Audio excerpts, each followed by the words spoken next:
क्या तुम्हारे साथ भी ऐसा होता है? कभी घंटों पढ़ाई की, नोट्स बनाए, वीडियोस देखे, खुद से वादा भी किया कि अब की बार तो सब याद रहेगा, और फिर अगली सुबह सब कुछ दिमाग से गायब। ऐसा लगता है दिमाग सब कुछ खुद ही डिलीट कर देता है। और वही तुम्हारे क्लास का एक ऐसा स्टूडेंट जो टीचर के हर सवाल का जवाब देता है। ऐसा लगता है कि उसको तो पूरा बुक याद है।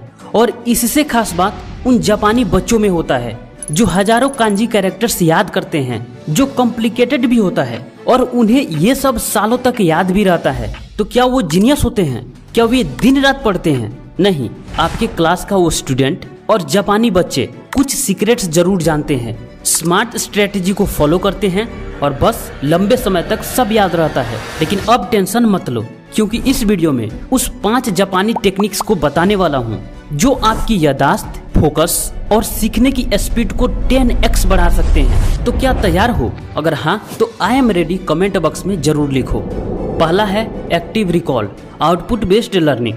अब देखो, ज्यादातर स्टूडेंट क्या करते हैं, आप भी करते हो, पढ़ते हैं, दोबारा पढ़ते हैं, हाईलाइट करते हैं। ये सब क्या है? इनपुट्स हैं और इसी को याद रखना मान लेते हैं। पर दिमाग आउटपुट से मजबूत होता है। जब आप दिमाग से इंफॉर्मेशन को निकालने की कोशिश करते हो, किसी को समझाते हो या खुद से पूछते हो, तब दिमाग की न्यूरल कनेक्शन डीपली जुड़ती है।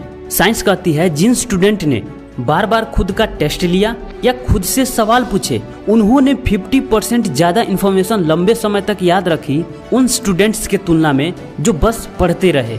और इसी टेक्निक को कहा जाता है रिट्रीवल प्रैक्टिस या एक्टिव रिकॉल। ये ब्रेन के लिए एक जिम है। एक्टिव रिकॉल कैसे करोगे? स्टेप 1, किताब को बंद करो।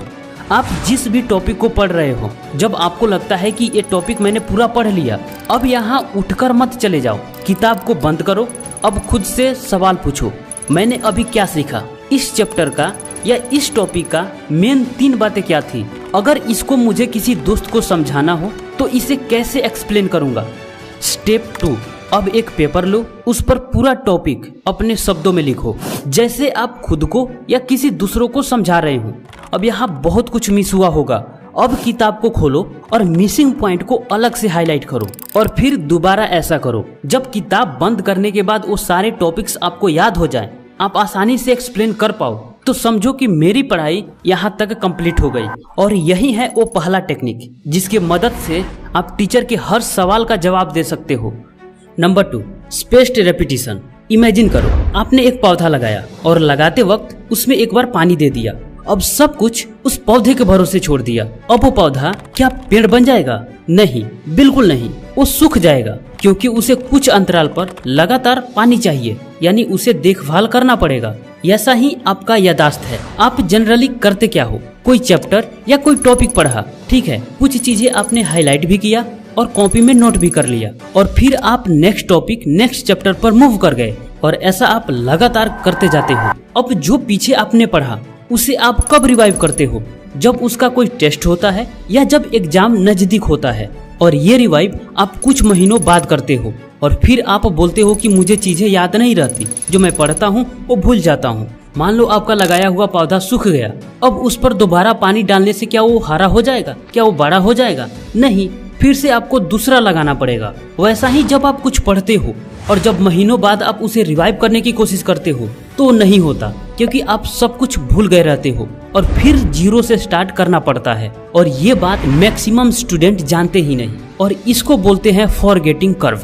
जब आप कुछ पढ़ते हो पहली बार और आप किताब बंद कर देते हो या कोई एक्टिविटी में लग जाते हो या नेक्स्ट टॉपिक पर मूव कर जाते हो, पढ़ने के 20 मिनट बाद उसमें से 40% भूल जाते हो, 1 घंटे बाद 55% भूल जाते हो, और 1 दिन बाद 70% भूल जाते हो, 1 सप्ताह बाद 80% भूल जाते हो।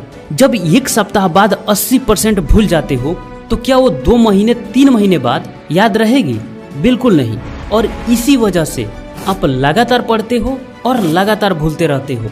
लेकिन आज के बाद आपका भूलना स्टॉप। तो अभी चैनल को सब्सक्राइब कर लो और बेल आइकन दबा दो, ताकि नेक्स्ट वीडियो फिर आपको मिल जाए। आज के बाद आप अलग तरीके से पढ़ाई करोगे। कमेंट बॉक्स में यस लिखो। आज के बाद स्पेस्ड रेपिटेशन को फॉलो करोगे। इस चार्ट को ध्यान से देखो। आज कोई नया टॉपिक पढ़ा, उसी दिन 20 से 30 मिनट बाद उसे जल्दी से रिव्यू कर लो। 1 दिन बाद एक्टिव रिव्यू करो। खुद से पूछो, मैंने कल क्या सीखा? क्या वो याद है? 3 दिन बाद थोड़ा डीपली रिव्यू करो। 7 दिन बाद खुद का टेस्ट ले लो या किसी को पढ़ा दो। 14 दिन बाद बहुत सारी चीजें तुम्हें याद हो गई रहेगी, कुछ कुछ मिस कर रहे होगे, उसे फिर से दोहरा लो। और 30 दिन बाद एक लास्ट रिव्यू कर लो। अब एग्जाम टाइम तक वो चीजें तुम भूलोगे नहीं, लगभग 70 से 80% तक याद रहेगी। सिर्फ आपको थोड़ा बहुत रिवाइव करना पड़ेगा और फिर आप पढ़े हुए टॉपिक को एग्जाम में भी लिखोगे और हमेशा याद भी रहेगा।